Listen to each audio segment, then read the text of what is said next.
دنیا بنائے جہاں وہ اس کے ساتھ عالی ہو، اور کوئی دکھ کوئی تکلیف نہ ہو، مگر افسوس وہ خواب نہیں حقیقت تھی، ایک تلخ کڑوی حقیقت۔ اس رات عالین شادی ہال میں نہیں پہنچی، اس سے اگلی صبح ابتہاج نے سالار کو کال کی، مگر اس کا نمبر مسلسل 2 دن سے بند تھا۔ ابتہاج کو لگا کہ عالین اس کے ساتھ ہوگی، مگر اس کے باوجود وہ عالین کو اس کے تمام دوستوں کے گھر سے تمام ہوٹل سے ڈھونڈ چکا تھا، مگر عالین کے آنے کا نام و نشان نہ ملا۔ آخر کار ابتہاج نے یہ مان لیا کہ عالین اپنی مرضی سے گئی ہے۔ بیوبن سوچوں میں گم تھا جب سامیہ ان کے پاس آ کر بیٹھی۔ ابتہاج نے ایک ناگوار نظر اس پر ڈالی اور صوفے سے اٹھنے لگا۔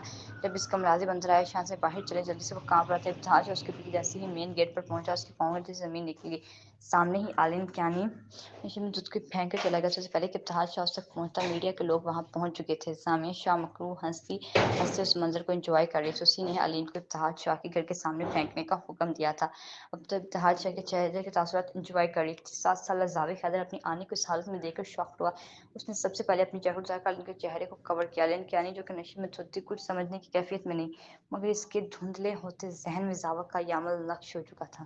چاچو پلیز ہیلپ مائی آنی۔ زاوق روتا ہوا ابتہاج کی طرف التجا کرتے بڑھا، مگر ابتہاج کو اس کو اگنور کرتا وہاں سے چلا گیا، اور یہ بات زاوق حیدر کے دل پر کسی گھونسے کی مانند لگی۔ اندر آتے ہی ابتہاج شاہ نے کسی کو کال ملائی۔ حکم شاہزائی دوسری جانب سے بولا گیا، میرے گھر کے باہر میڈیا کے کچھ نمائندے ہیں، ان سب کے ہاتھوں سے کیمرے چھین لو اور لوگوں کی زبانیں بند کرواؤ، اگر کسی کی زبان بند نہ ہو تو اس کی زبان کاٹ دینا۔ ابتہاج شاہ صفاقی سے بولا۔ اس کا دل عالین کی اس حالت پر کٹ رہا تھا، جب وہ دل کے ہاتھوں مجبور ہو کر ایک بار پھر باہر آیا اور عالین کو اپنی باہوں میں لے کر زاوق کے کمرے میں لے جا کر بیڈ پر سلا چکا تھا۔ زاوق شاہ پوری رات اس کا سایہ بن کر اس کے ساتھ رہا، بلکہ ویسے ہی جیسے وہ اس کی بیمار ہونے پر اس کا سایہ بنی رہتی۔ اگلی صبح عالین کو جیسے ہی ہوش آیا، وہ سر پکڑ کر بیٹھ گئی۔ اس نے اپنی سائڈ پر زاوق کو دیکھا تو زاوق کو وہ عمل یاد آیا۔ بے اختیار اس کی آنکھوں سے آنسو چھلک پڑے۔ اس سے پہلے کہ وہ مزید کچھ سوچتی، اماں سائیں نے کمرے میں داخل ہوتے ہی اس کے منہ پر تمانچہ مارا۔ تمہاری جرأت کیسی ہوئی میرے گھر میں آنے کی؟ بدکار عورت! ساری دنیا کے ساتھ منہ کالا کر کے اب میرے گھر پہنچ چکی؟ اماں سائیں بنا لحاظ کے بولی۔ اماں سائیں میرا یقین کریں، میں بے قصور ہوں۔ عالین نے ان کو یقین دلاتے بولا، مگر وہاں سن کون رہا تھا؟ حالات عالین کے خلاف تھے۔ اماں سائیں نے عالین کو بازو سے پکڑ کر گھر سے نکالا۔ اماں سائیں پلیز مجھ پر رحم کھائیں۔ اماں سائیں ظالم بنی بیٹھی تھیں۔ جب ڈرائیور کو اس پر رحم آیا تو اس نے عالین کو کیانی مینشن پہنچایا۔ عالین کیانی کی ذہنی حالت ابتر تھی۔ وہ جیسے ہی کیانی مینشن پہنچی، اس کے والد نے اس کو دھکے دے کر گھر سے نکال دیا۔ بابا میری بات سنیں۔ عالین نے ان سے التجا کی، مگر وہ منہ موڑ چکے تھے۔ خبردار، جو اپنی گندی زبان سے مجھے بابا کہا، دفع ہو جاؤ یہاں سے، مر چکی ہو تم ہمارے لیے۔ ارے تم نے تو ابتہاج جیسے انسان کو دھوکہ دیا، سالار جیسے شخص کو چھوڑا، ہمارے پورے زمانے میں رسوا کیا۔ تمہاری وجہ سے میری پارٹی نے مجھے ٹکٹ تک نہیں دیا۔ ناؤ گیٹ آؤٹ یہاں سے، جہاں سے آئی تھی وہیں دفع ہو جاؤ۔ عالین کے بابا نے شفقت کا مظاہرہ کرتے کہا۔ عالین ان کو اپنی بے گناہی کا یقین دلاتے رہے، مگر وہ سننے کو تیار نہ تھے۔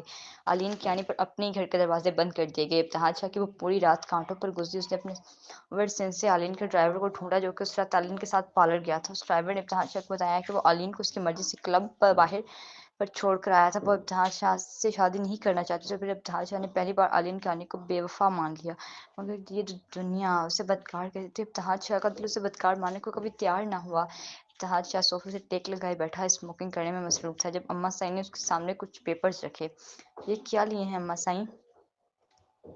اماں سائیں نے زامیہ کے والد کی مدد سے طلاق کے پیپرز بنوائے تھے۔ ابتہاج کے سوال پر اماں سائیں نے گویا ہوئی، یہ طلاق کے پیپرز ہیں، اس لڑکے نے صبح جانے سے پہلے تم سے طلاق کا مطالبہ کیا تھا۔ اماں سائیں ابتہاج سے جھوٹ بولتے گویا ہوئی، والد کو گھر سے نکالنے والے بات پر شوز گول کر گئیں۔ ابتہاج شاہ کے لبوں پہ ایک تلخ مسکراہٹ آئی بھری۔ وہ اماں سائیں کی طرف دیکھتا بولا، اماں سائیں وہ آزاد تو ہو چکی ہے، یہ فارمیلٹی بھی پوری کر دیتا ہوں۔ ابتہاج کانپتے ہوئے ہاتھوں سے طلاق نامے پر دستخط کیے۔ وہ دستخط کر رہا تھا اور زاوق حیدر یہ سب دیکھ کر آنسو بہا رہا تھا۔ عالین کیانی پورا دن کیانی مینشن کے باہر بیٹھی رہی، مگر اس کا پرسان حال کوئی نہ تھا۔ وہ دل برداشتہ ہو کر رات کے وقت وہاں سے نکلی۔ اس کے پاس اب کوئی ٹھکانہ نہ تھا، اس کی قسمت نے بہت گندا کھیل کھیلا تھا۔ وہ اب اس سوچوں میں گم تھی جب ایک گاڑی کی ہیڈ لائنز نے اسے اپنی طرف متوجہ کیا۔ گاڑی رک گئی، اندر سے زاوق شاہ نکلا۔ وہ 7 سالہ بچہ اپنی عمر سے بڑے کام کر رہا تھا۔ اسے ڈرائیور کے ذریعے معلوم ہوا کہ اماں سائیں نے علی کو گھر سے نکال دیا۔ زاوق ڈرائیور کو لے کر علی کے بابا کے گھر گیا، مگر وہاں علی نہ پا کر اسے ڈھونڈ رہا تھا۔ جب اسے سڑک پر مل گئی، زاوق جیسے ہی علی کی طرف بڑھا، علی وہیں بے ہوش ہو کر گر گئی۔ زاوق عالین کو درانی ہاؤس لے کر پہنچا۔ وہ واحد جگہ تھی جہاں اس کی آنی سیف رہ سکتی تھی۔ سالار درانے کو جیسے ہی ان حالات کی خبر شازیہ بیگم کے ذریعے پہنچی، اس نے پاکستان کی ٹکٹ بک کروائی۔ عالین کی حالت خراب تھی، زاوق کو کچھ سمجھ نہیں آ رہا تھا وہ کیا کرے۔ اس نے شازیہ بیگم کو وہاں بلوایا۔ شازیہ بیگم ان دونوں پھر سے ایکسیپٹ کرنی تھی۔ انہوں نے سالار کو آلین کی حالت کا بتایا، انہیں آلین پر رحم آ رہا تھا۔ سب لوگ اپنی جگہ بہت پریشان تھے۔ جب سالار نے سائمہ کو کال کر کے آلین کے بارے میں بتایا، سائمہ واسق کے ساتھ اپنے میکے رہ رہی تھی۔ وہ زائم کو گھر چھوڑتے سالار کے گھر ڈاکٹر کو لے کر پہنچی۔ ڈاکٹر نے آلین کا چیک اپ کیا اور اسے ہاسپٹل میں ایڈمٹ کرنے کا مشورہ دیا۔ آلین کو ہاسپٹل ایڈمٹ کر لیا گیا۔ وہ 5 دن سے ہاسپٹل تھی۔ اس کی دماغی حالت کمزور ہو چکی، جیسے ہی ہوش میں آتی چیختی چلانے لگتی۔ ضابط حیدر اس کی حالت پر تڑپتا تھا۔ شاہ حویلی کی مکین اس بات سے بے خبر تھے کہ ضابط حیدر اپنے ننھیال میں اپنی آنی کی خدمت کے لیے رہ رہا ہے، اور دوسری طرف ڈاکٹر نے آج سائمہ کو آلین کی پریگنینسی کا بتایا، اس لیے یقین کرنا مشکل تھا۔ سائمہ نے اب کیا ہو گیا بھئی، میرے دوست کے لیے یہ جینا محال کر دے گی، اسے شادی کو گلے لگاتے کہا۔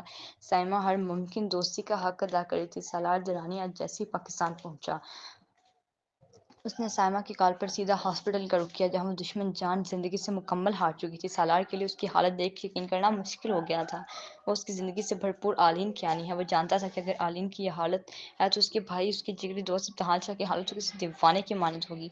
وہ اپنے دوست کے دکھ، اس کی تکلیف کو کم کرنا چاہتا تھا، مگر وہ اس بات سے بے خبر تھا کہ اس کا دوست اب تو ساری دنیا سے نفرت کرنے لگا تھا، ہر رشتے سے اعتبار کھو چکا تھا۔ عالمین کو ابھی بھی ہوش آیا تھا جب سالار آہستہ آہستہ قدم اٹھاتا اس کی طرف بڑھا۔ علی، سالار نے اس علی کی پریشانی پر ہاتھ رکھا۔ جب علی نے اس کی طرف دیکھا، کیسی ہوں علی؟ سالار درانی کے لہجے میں علی کے لیے محبت اور نرمی تھی۔ میں ٹھیک ہوں، علی نے آنسو بہاتے جواب دیا۔ علی، اتنا کچھ ہو گیا، تم نے ایک بار بھی مجھے بتانا ضروری نہیں سمجھا؟ سالار نے علین کی طرف دیکھتے شکوہ کیا۔ میں جانتا ہوں علی، ہمارے بیچ اب وہ رشتہ نہیں رہا، مگر اس سے پہلے ہماری بیچ دوستی کا رشتہ تھا۔ تم نہیں جانتی علی، میں ہر اچھے برے وقت میں تمہارا ساتھ دینا چاہتا ہوں۔ میں جانتا ہوں کہ تم چاہتے ہو کہ میں یہاں سے چلا جاؤں، مگر میرے دل کا ایک کونا کہیں نہ کہیں یہ کہتا ہے کہ تم مجھے روک لو، تم مجھے اپنے سے دور مت کرو علی، مگر میرے لیے احساس ہی غلط ہے۔ سالار درانی ٹوٹے ہوئے لہجے میں بولا، کمرے سے باہر جانے لگے۔ جب علی نے اسے پکارا، سالار علی کو پکارنے پر اسے مڑتے ہوئے دیکھا۔ تم کسی یقین کی بات کر رہے ہو سالار؟ وہ یقین جس کو میں نے خود توڑا۔ تم شاید یہ نہیں جانتے کہ ٹوٹا ہوا یقین اور ٹوٹا ہوا دل کبھی جڑ نہیں سکتا۔ میں تمہاری مجرم تھی سالار، مجھے دیکھو کتنی بڑی سزا مل گئی، میں بدکار بن گئی۔ سالار یہ کہتے ہی عالین خود کو نوچنا شروع کیا۔ جب سالار نے آگے بڑھتے اسے روکا اور خود میں بھیج دیا۔ عالین کو جب گھر لایا گیا تو ضابط شاہ نے دن رات اس کا خیال رکھا۔ عالین کو جب اس ٹھے کا منظر یاد آتا تو وہ خود کو نوچنا شروع کر دیتی، اس کی حالت پاگلوں کی طرح ہو گئی۔ سالار نے اس کا بیسٹ سے بیسٹ سائیکاٹرسٹ کے پاس علاج کروایا۔ ضابط شاہ عالین کی حالت پر چپکے سے روتا تھا۔ اس کے دل میں ابتہال شاہ کی نفرت کا بیج جڑ چکا تھا۔ وہ عالین کے درد پر تڑپتا تھا۔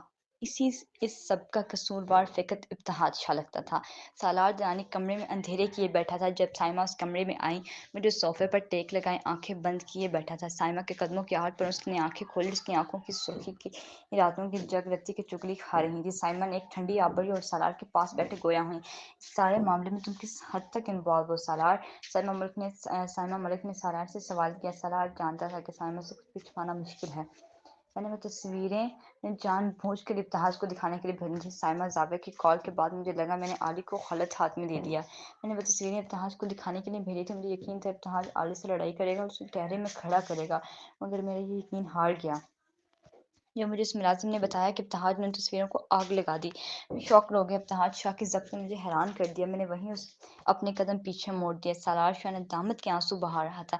جب سائمہ نے اس کی طرف تلخ مسکراہٹ سے جائے دیکھا اور بولے، تم نے میاں بیوی کے رشتے میں شک پیدا کرنے کی کوشش کی، تم نے کہیں نہ کہیں ان دونوں کو برباد کر دیا سالار، تمہارا ضمیر تمہیں ایک پل کو سکون نہیں ملنے دے رہا، جانتے ہو کیوں؟ سائمہ کے سوال پر سالار نے نفی میں سر ہلایا، کیونکہ تم نے اپنی فطرت کے خلاف کام کیا ہے، یہ تمہاری فطرت نہیں تھی سالار، تم دینا جانتے تھے، چھینا نہیں۔ تم نے اپنے بھائیوں جیسا کزن کا سکون چھینا ہے سالار، میری دعا ہے اللہ تمہارے اس گناہ پر پردہ ڈالے رکھے۔ سائمہ یہ کہتی کمرے سے جانے لگی۔ جب شازیہ کو دیکھ کر وہ ٹھٹک گئی، شازیہ بیگم نے آگے بڑھتے ایک تمانچہ سالار کے منہ پر مارا، اب جیسے برباد کیا نا اسے، اب بات بھی اب تم ہی کرو گے سالار درانی، ورنہ تمہارا میرا ہر تعلق مختم۔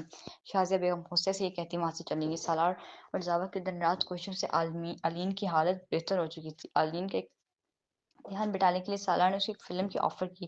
علین کا کیریئر جو ختم ہو چکا تھا، اسے ایک بار پھر اس کیریئر کو شروع کرنا تھا۔ اس نے حامی بھر لی، مگر وہ اپنی ہی ایک اور کوشش ابتہاج کو منانے کی کرنا چاہتی تھی۔ دوسری جانب ابتہاج شاہ اماں سعین کی ایموشنل بلیک میلنگ سے تنگ آ کر جامعہ سے شادی کے لیے راضی ہو گیا۔ اماں سعین نے اس کی شادی دھوم دھام سے کرنے کا فیصلہ کیا، مگر ابتہاج نے انہیں روک دیا۔ لمانڈ سائیں خوشا، اس کا بیاہ نواز روز ہی مر گیا جب اس کے محبت و زندہ لوگ اسے چھوڑ کر چلے گئے۔ اب ابتہاج شاہ فقط ایک زندہ لاش کے سوا کچھ نہیں تھا۔ ابتہاج کے الفاظ نے اماں سعین کو تکلیف پہنچائی۔